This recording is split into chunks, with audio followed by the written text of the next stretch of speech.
I left before the speeches started. And what happened in the parking lot after? That's the part I keep coming back to. My father said 4 words, and I finally understood everything he'd been trying to teach me my whole life without ever saying it out loud. But I'm getting ahead of myself. My name is not important. What's important is that I'm the kind of man who grew up watching his father fix other people's cars in a driveway in Sudbury, Ontario. Saturday mornings, year-round, even in February when the cold comes up through the concrete and into your knees. My father, Hank, never complained about it. He'd just pull on an extra pair of work gloves and keep going. He had a shop, a small one, 2 bays, on the edge of an industrial strip on LaSalle Boulevard. And he ran it for 32 years, with nothing but a good reputation, and the kind of handshake that meant something. He drove a 2009 F-150 that he'd kept immaculate.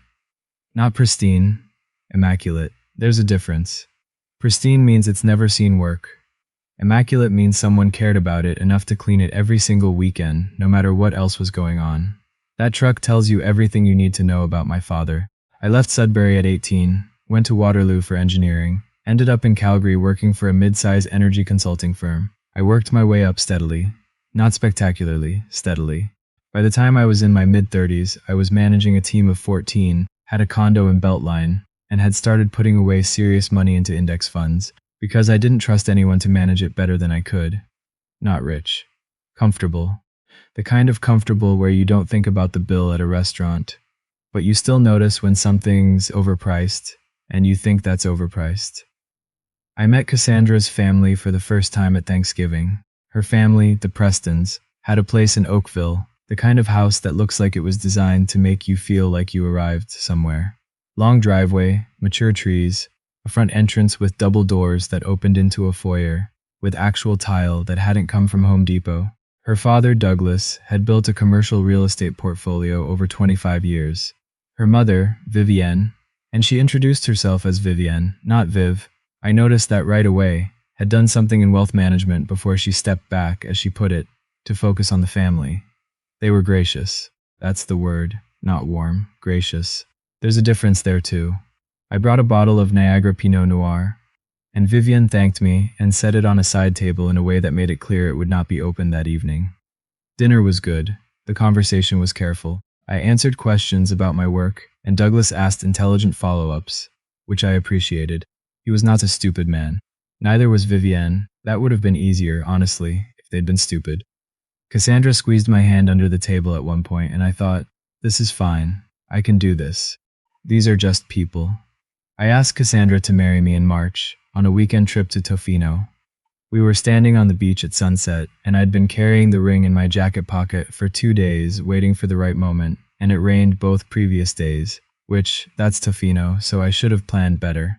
But the third day cleared, and the light came off the water in that specific way it does on the West Coast, golden and a little cold. And I asked her and she said yes immediately, didn't hesitate.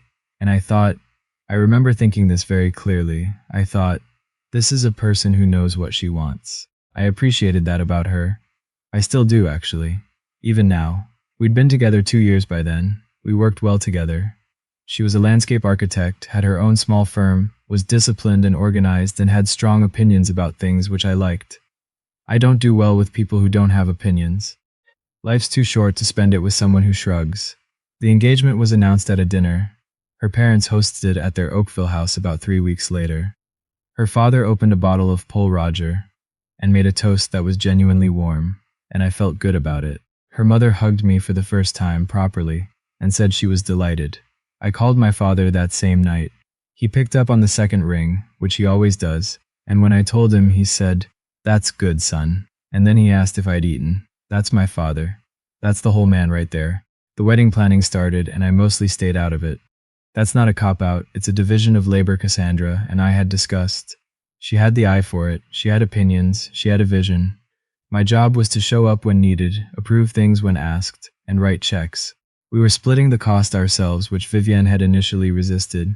She wanted to contribute significantly, which I understood was generous, but also understood came with opinions about decisions. And Cassandra and I had agreed early on that we'd rather do it ourselves and make our own choices. My father offered money. I told him to put it toward the new alignment machine he'd been looking at for the shop. He laughed. That was that. The venue was a renovated barn outside of Cambridge, Ontario. Beautiful place, exposed beams, string lights, a catering team that was excellent. Cassandra had found it herself, driven out there on a Tuesday in November to look at it in winter light, which she said was the only honest way to assess a space. She was right. The place looked gorgeous even then. We invited 240 guests. My side was smaller, my father, my aunt and her husband from Timmins, a handful of cousins, a few of my friends from Waterloo and Calgary, some colleagues. Cassandra's side was considerably larger. The Prestons had a wide social circle and apparently obligations to it.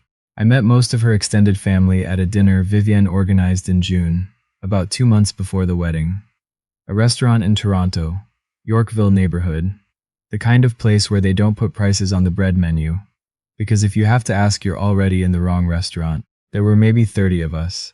I sat at the far end of the table with Cassandra and 2 of her cousins and her father's business partner, a man named Gordon who was pleasant company. My father was not at that dinner. He wasn't invited. I didn't notice that clearly at the time, or maybe I noticed and filed it away without really opening the file. I don't know. I've thought about it since. The Saturday before the wedding was the rehearsal dinner. My father drove down from Sudbury in the F-150, 7 hours, which he refused to see as an inconvenience. He showed up at the hotel in Kitchener looking exactly like himself, dark jeans, a button-down plaid shirt, clean boots, no jacket. He shook my hand with both of his, the way he does, looked at me for a moment and said, "You look like you're doing all right." That was his version of a speech. Cassandra greeted him warmly. I want to be clear about that. Cassandra was always warm with my father. She liked him, I believe, genuinely, or at least she liked who he was in her presence. Whatever came later, that's true. The rehearsal dinner was at a steakhouse in downtown Kitchener. It was good food, good wine, easy conversation. My father sat beside my Aunt Marlene and her husband, and spent most of the evening talking to them, which was fine. He didn't need to be the center of anything. He's never needed that. Vivienne sat across from me at one point and said, "Your father is a character." She said it like it was a compliment. I said, "He's a good man." She nodded and moved on to something else. I thought about that word, character, the way she'd used it. I thought, that's not what I said. The wedding day was a Saturday in August, the kind of day that starts clear and stays that way. I got ready at the hotel with my best friend, a guy I'd known since first year at Waterloo, and we had coffee and didn't talk too much, which was exactly right. He handed me the ring at the right moment during the ceremony and said, "Try not to drop it," which I didn't. The ceremony was outdoors, under a canopy of oaks the property had along its east side. Cassandra walked down, with her father. She was beautiful. I mean that completely. She was in a dress she and her mother had spent months on, and it was perfect and she was perfect. And I thought, however this happened, I got incredibly lucky. We said our vows, we kissed. People clapped. The photographer was everywhere and nowhere. It was one of those ceremonies that goes by so fast you wonder afterward if you actually experienced it. Then the reception started, and that's where the evening changed. Dinner was seated. I'd had no involvement in the seating plan. Cassandra and Vivienne had handled that, and I'd been told my only input was the head table and my immediate family's table, which they'd placed near the front. My father would be at table 3, close to the front left, near my aunt and cousins. That's what I'd been told. When I got to the reception space, I was shaking hands and accepting congratulations in the way you do at your own wedding, which is a kind of pleasant blur, and at some point early in the evening I went to find my father. He wasn't at table 3, he was at table 17. Table 17 was against the far right wall near the door to the catering prep area. The table was full of people I didn't recognize. Some of Vivienne's more distant contacts, an older couple who'd come because of an obligation to Douglas's golf league. A woman who I later found out was the florist's mother-in-law and had been added as a last-minute fill-in. My father was sitting there in his rented dark suit. He'd rented it, he'd told me, because he didn't own one and didn't see the point of buying one, which is the most my father thing he's ever said. And he was talking to the woman next to him and he looked completely fine. That's the thing. He looked fine. He wasn't sitting there stewing. He was just talking to whoever was next to him, because that's what you do at dinner. But I stood at the edge of the room, and I looked at table 17, and I felt something cold move through me. I went to find Cassandra. She was with her mother near the bar, laughing at something with 2 of her bridesmaids. I pulled her slightly aside and I said quietly, "My father is at table 17. That wasn't the plan. She looked at me for a moment and said, Mom adjusted a few things last minute. There were some changes with the head count. I said, he was supposed to be at table 3. She said, I know. I'm sorry, it was a logistics thing. I looked at her. I said, it's our wedding.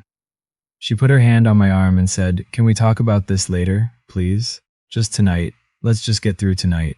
And I let it go. I went back to the reception. I shook more hands. I danced with my new wife. I took photos. I did what you do. It was during the dinner service, maybe 40 minutes in, when I heard it. I was at the head table. The noise in the room was the regular noise of 240 people eating and talking, glasses and plates and chairs. And underneath all of it, I caught a fragment of conversation from a nearby table, a man's voice, someone from Vivienne's circle, talking to the person beside him. He said, the father's the one in the rental suit, over by the kitchen, and the person beside him, a woman, laughed softly and said, oh, that explains the table. And the man said, in a lower voice but not low enough, Patricia said he runs some kind of garage up north, blue collar through and through. He paused. I don't know what Douglas is going to do with that. The woman murmured something I didn't catch. The man said, and this I heard perfectly, well, that's what it is, isn't it? Not a question. The way you'd state a fact, the way you'd categorize something. I put my fork down. I looked across the room at table 17, at my father in his rented dark suit, talking to whoever was next to him, completely unbothered, completely himself. I looked at Cassandra beside me. She was laughing at something her cousin had said. A full, easy laugh. And I thought, did she hear that? And then, it doesn't matter if she heard it. What matters is it was said.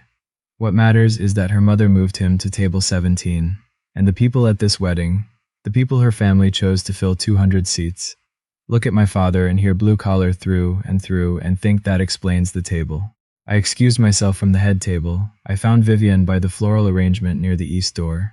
She was with 2 women I'd met once, and she was in the middle of a story, and she paused when she saw me. I said, can I speak with you for a moment? It wasn't a question. We stepped to the side. I told her what I'd heard. I told her about table 17. I told her that my father was supposed to be at table 3, near family, not against the kitchen wall next to the florist's mother-in-law. She listened with her face very still, and then she said, I understand, this is upsetting. I said, do you? She said. We had some very specific seating requirements this evening. Certain guests needed to be placed near each other for professional reasons, and it created a chain reaction of. I said, his son is getting married today. She looked at me. I said, his only son. He drove 7 hours. He rented a suit. He is sitting at table 17 because someone at this wedding decided that's where people like him go. Vivienne said, I don't think that's a fair characterization. I said, no, I don't suppose you do. I walked back through the reception. I found Cassandra. She was watching me as I came toward her with an expression I hadn't seen on her face before. Something careful, something waiting. I said quietly, I need you to tell me honestly whether you knew about the table before tonight. She was quiet for a moment. Just a moment. But a moment is enough. She said, Mom thought it made sense logistically. I said, that's not what I asked. She looked at me and said, it's one night and everything else about tonight is. I said, Cassandra. She stopped. I said, I need you to look at me and tell me that your family's opinion of my father, of where he belongs in a room, of what he is, that is not something you agree with. I need you to tell me that. She said, I love your father. I said, that's not what I asked either. She didn't say anything else. And that was its own answer, wasn't it? The silence. The way her eyes didn't quite find mine. I said, I'm sorry, I can't do this. I don't know if she fully understood what I meant in that moment. I think she thought I meant I couldn't have this conversation right now, at our wedding, which is what a reasonable person might assume. But I meant it the other way. I meant I couldn't do any of it. I couldn't stand at that head table and smile at people who'd moved my father to the wall. I couldn't make toasts with Douglas and talk about futures with a family that heard blue collar through and thought that explains the table. I couldn't look at my father across the room and pretend tonight was fine. I walked to table 17. My father looked up when I came over. He had a half-eaten plate of the salmon in front of him, and he'd been listening to the older man next to him tell a story. He had that expression he gets, slightly amused, interested. He'd been having a decent enough time just being wherever he was, because that's who he is. I crouched down next to his chair. I said quietly, Dad, I'm going to need about 10 minutes outside. Can you come? He looked at me. He reads me well, always has. He said, sure. We went out through the side door, into the parking lot. The August night was warm and there were a few other guests out there, having a smoke or taking calls. We walked toward the edge of the lot, near where his F-150 was parked. He'd driven it today instead of the rental car he'd talked about and then decided against. I told him what I'd heard. I told him about the table. I told him about the conversation with Vivienne and the conversation with Cassandra, what she'd said and what she hadn't said. He listened the whole time without interrupting. That's another thing about him. He listens like he means it. When I was done, he was quiet for a moment. He looked at the truck. He looked at me. He said, you did right. 4 words, and the thing is, he didn't say it like it was validation. He didn't say it like a verdict or a proclamation or a closing argument. He said it like a fact, calm and flat and certain, the same way he'd tell you a tire's properly inflated or the alignment's true. Just the honest assessment of a mechanic who spent his whole life knowing when something's right and when it isn't. You did right, and I don't know how to explain it exactly. I felt like something I'd been holding very tightly finally had permission to set itself down. I went back inside and I did the hardest thing I've ever done, which was walk to the microphone stand that was set up for the speeches and ask for the room's attention. 240 people went quiet. I said, I want to thank everyone for being here tonight. I mean that completely. I paused. I need to let you know that Cassandra and I have reached a decision together this evening that the wedding will not be continuing as planned. The room did something complicated then. A collective intake, a murmur, a few gasps.